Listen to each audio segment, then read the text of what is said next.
Goliath's shadow swallowed the valley long before his voice shattered the silence.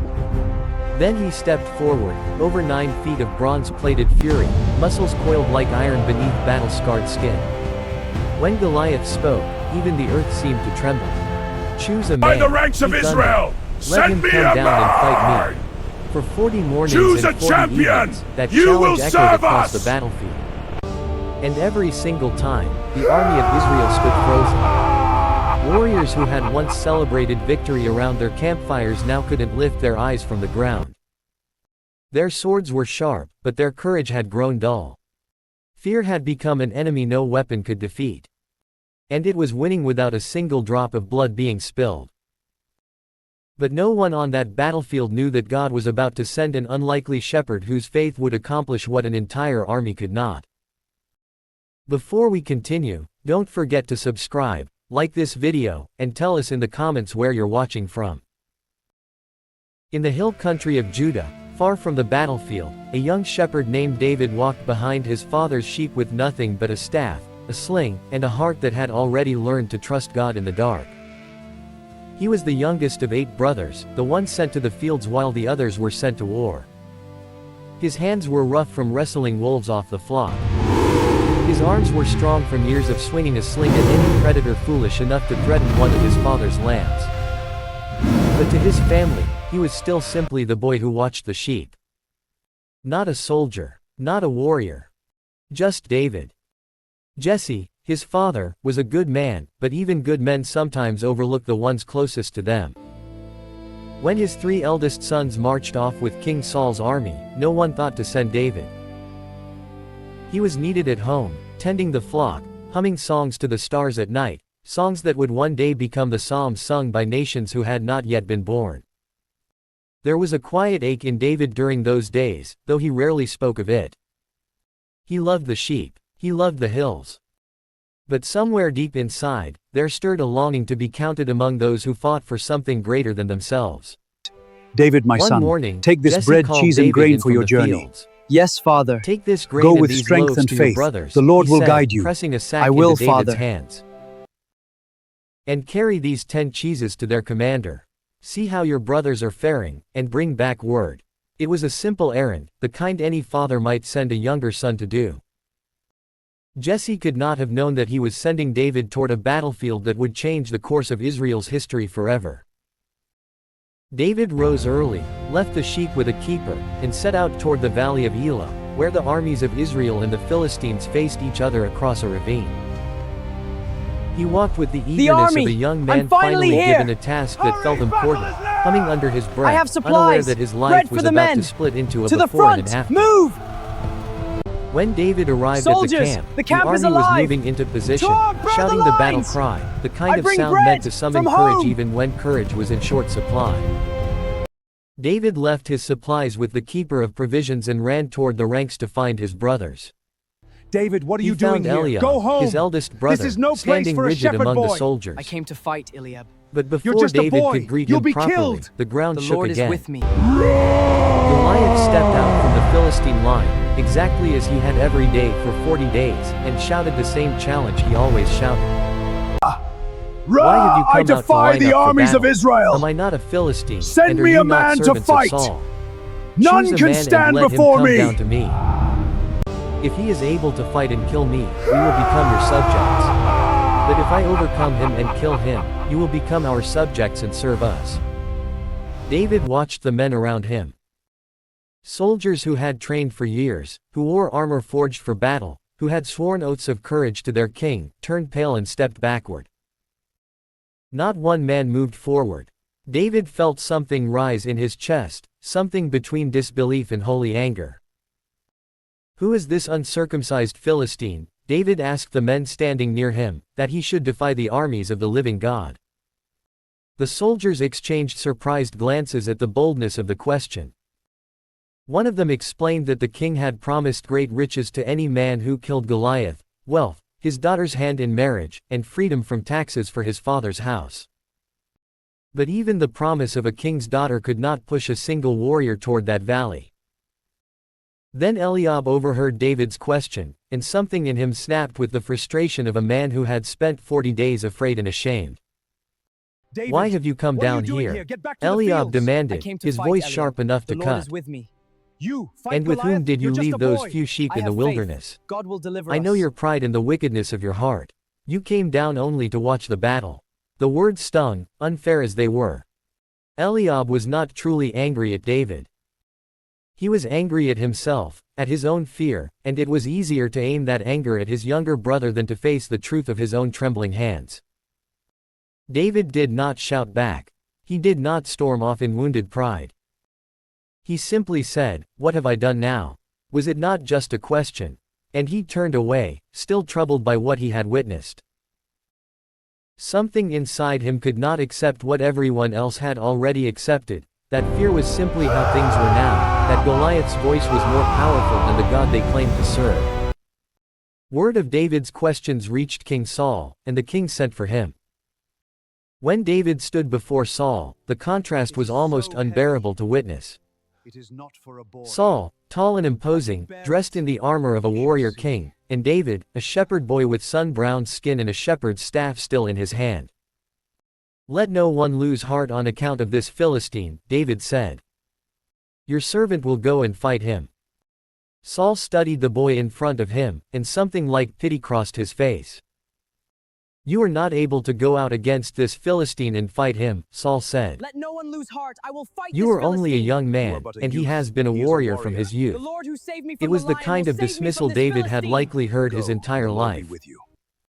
Too young, too small, not My ready. Lord, Stay the Lord with who the delivered me sheep. from the lion's But paw and the David bear's did not grasp will lower his deliver me from eyes. this Philistine. The "Your Lord servant delivered you has from been the lion keeping and the his bear? father's Yes, sheep," my Lord, he he will said, deliver me his from voice this steady. uncircumcised Philistine. "When a lion or a bear came and carried off a sheep from the flock, I went after it, struck it, and rescued the sheep from its mouth. When it turned on me, I seized it by its hair, struck it, and killed it. Your servant has killed both the lion and the bear. This uncircumcised Philistine will be like one of them, because he has defied the armies of the living God." Then David said the words that would echo far beyond that tent, far beyond that day. "The Lord who rescued me from the paw of the lion and the paw of the bear will rescue me from the hand of this Philistine." Saul was silent for a long moment. There was something in the boy's eyes, something unshaken, something that did not belong to youth alone. Finally, the king spoke. "Go, and the Lord be with you." Saul tried to prepare David the only way he knew how, dressing him in his own armor, placing a bronze helmet on his head, strapping a sword to his This armor side. is not for me, Saul. David took a Then few what will steps you and do? immediately felt how wrong it The Lord was. is my strength. The armor was Faith heavy, is your true unfamiliar, built for a different kind of warrior. "I cannot go in these," David said, "because I am not used to them." He removed the armor piece by piece, setting aside the borrowed weapons of another man's battles. Instead, he picked up his staff, chose 5 smooth stones from the stream, placed them in his shepherd's bag, and took his sling in his hand. It was not the armor of a king that would meet the giant that day. It was simply a boy, a sling, 5 stones, and an unshakable trust in God. If this story is touching your heart, leave a comment below and don't forget to like this video. As David walked toward the battle line, murmurs spread through the Israelite camp. Some soldiers scoffed. Others watched with a strange mixture of hope and dread, wondering if they were about to witness either a miracle or a tragedy. David's own brothers could hardly believe what they were seeing. Eliab's earlier anger faded into something closer to fear for his younger brother's life. On the other side of the valley, Goliath saw movement and squinted toward the approaching figure.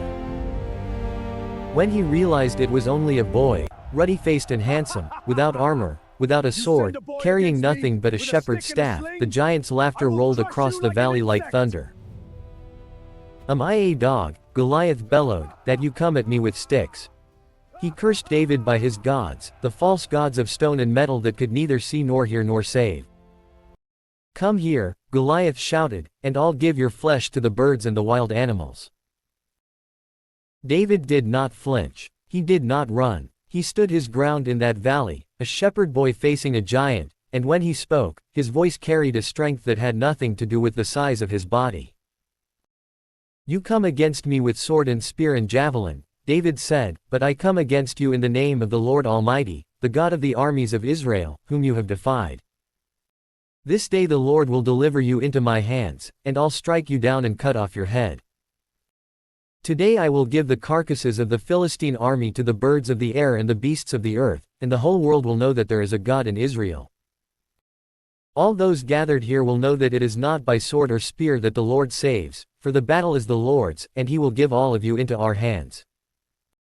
If you enjoy Bible stories filled with powerful lessons and unexpected moments, subscribe so you never miss another one. Goliath's face twisted with fury at the boy's words, and he began moving forward, his massive frame closing the distance with heavy, deliberate steps, the earth seeming to answer each footfall. His shield-bearer struggled to keep pace beside him. The armies on both sides held their breath. Every soldier who had trembled at Goliath's challenge for 40 days now watched in stunned silence as a shepherd boy ran, not away from the giant, but toward him. David reached into his bag and took out a stone. In one fluid motion, practiced 1,000 times against lions and bears and wolves in the quiet hills of Judah, he placed the stone in his sling, whirled it with controlled speed, and released it. The stone flew through the air faster than Goliath could raise his shield, faster than his mind could process what was happening. It struck him directly in the forehead, sinking into the one place his armor could not protect. The giant, who had stood undefeated for 40 days, swayed for a moment, and then fell face down upon the ground, the earth shaking beneath the fall of the man who had made an entire nation shake before him. For a moment, no one moved. The silence in the valley was so complete it felt as though the world itself had paused to witness what had just happened. Then David ran forward, took Goliath's own sword from its sheath, and did what he had promised. He cut off the giant's head, lifting it before both armies as undeniable proof that the battle truly did belong to the Lord. The Philistine army, watching their champion fall in a matter of seconds, turned and fled in terror. The men of Israel and Judah, who only moments before had been frozen with fear, surged forward with a battle cry, pursuing their enemies through the valley and beyond the gates of their cities. The tide of an entire war turned on the strength of one small stone, guided by a hand that trusted in something far greater than itself. If this story blessed you today, subscribe, share it with someone who needs encouragement, and tell us in the comments what lesson impacted you the most. News of David's victory spread quickly through Israel, from soldier to soldier, from village to village, until it reached every corner of the land. Women came out from the cities singing songs of celebration, dancing with tambourines, praising the young shepherd who had done what none of Saul's mighty warriors dared to attempt. But David did not seek out praise for himself. He carried Goliath's armor to his tent, and in the quiet after the battle, when the shouting had faded and the dust had settled, he likely remembered the words he had spoken before the fight, words about the Lord, not about his own strength. That day in the Valley of Elah became more than a story of a boy defeating a giant. It became a lasting picture of what happens when faith stands where fear has taken root. Every soldier in that army had a sword. Every soldier had a spear. What they lacked was not weapons, but trust.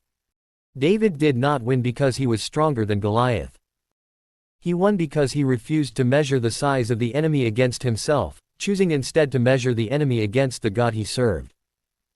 The giant looked impossible to every trained warrior in Israel's army.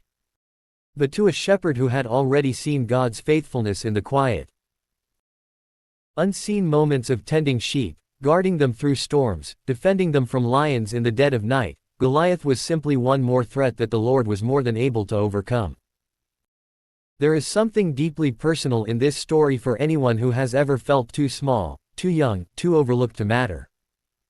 David was not chosen by his father to go to battle. He was sent on an errand. He was mocked by his own brother. He was dismissed by his king.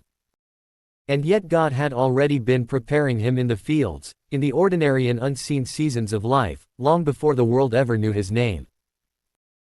Every lion he fought, every bear he faced, every quiet night beneath the stars trusting God to protect the flock, was preparing him for a moment far greater than he could have imagined. The giants we face are rarely announced in advance.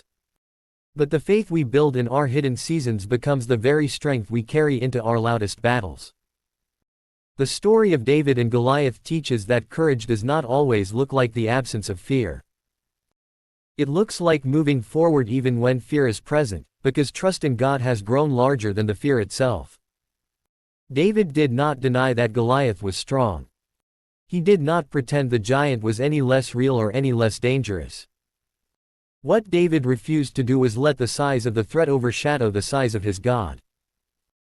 That is the lesson echoing through every generation who has ever read this story. Our giants are real, but so is the one who stands with us against them. As the sun set over the Valley of Elah that evening, the armies of Israel returned from their pursuit carrying the plunder of their fallen enemies. Somewhere in that celebrating crowd walked a young shepherd who, only that morning, had been sent simply to deliver bread and cheese to his brothers. He returned instead as the deliverer of a nation, though he could hardly have known that this day was only the beginning of the story God was writing through his life.